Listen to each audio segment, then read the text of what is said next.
हमारा समाज कहां जा रहा है? जिन कुरीतियों को मिटा देना चाहिए हम उन्हें बढ़ावा देते हैं। यह आवश्यक है, ये बहुत माता पिता बिल्कुल सब सोचते ही हैं कि हमारी बेटी एक अच्छे घर में जाए, लेकिन हमेशा याद रखिए माता पिता को यह भी सोचना चाहिए कि आप जिस घर में अच्छा दे रहे हैं कहीं वो बेटा पिता की संपत्ति पे तो नहीं है।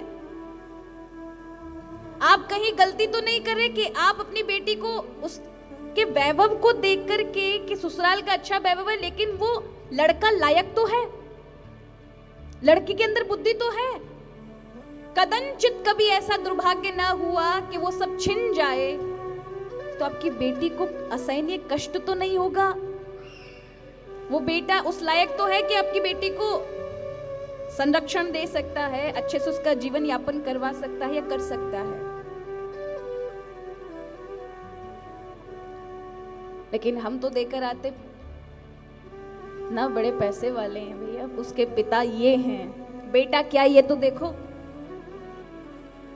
पिता से ब्याह करने जा रहे हो,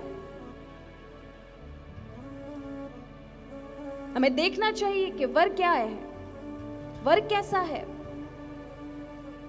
उसके अंदर ये तो नहीं कि पिता की संपत्ति पर बैठकर ही अब जीवन यापन करना है, कुछ नहीं करना। तो ऐसे वर से क्या फायदा जो अपना कुछ ना बना सके। इसलिए आपको शिक्षा लेनी चाहिए कंस से। कंस भले ही दुष्ट था महाराज, और उसने अपनी बहन देवकी का ब्याह जब किया तो वसुदेव जी को चुना। अब याद रखिएगा, पूरी महाभारत पढ़ लीजिए, भागवत पढ़ लीजिए, कहीं भी वसुदेव जी राजा नहीं है। राजा कौन है? उग्रसेन। और वसुदेव जी राजा नहीं है, उनके पास कोई राजपाट और बहुत कोई वैभव नहीं है, लेकिन उनके पास कुशाग्र बुद्धि है जो हर किसी के पास नहीं है। उनको महाभारत में उनके, इसलिए भगवान कृष्ण के अंदर जो अत्यधिक आप ज्ञानमयी बुद्धि देखते हैं, उसका कहीं ना कहीं कुछ ना कुछ अंश तो वसुदेव जी से ही आता होगा।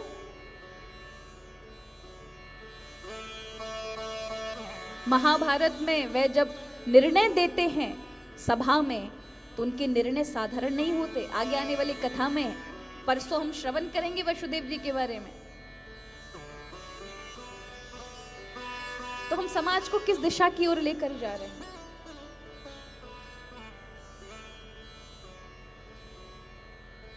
तो विवाह में सिर्फ और सिर्फ पैसा खर्च करना आजकल स्टेटस सिंबल बन गया है हमारा।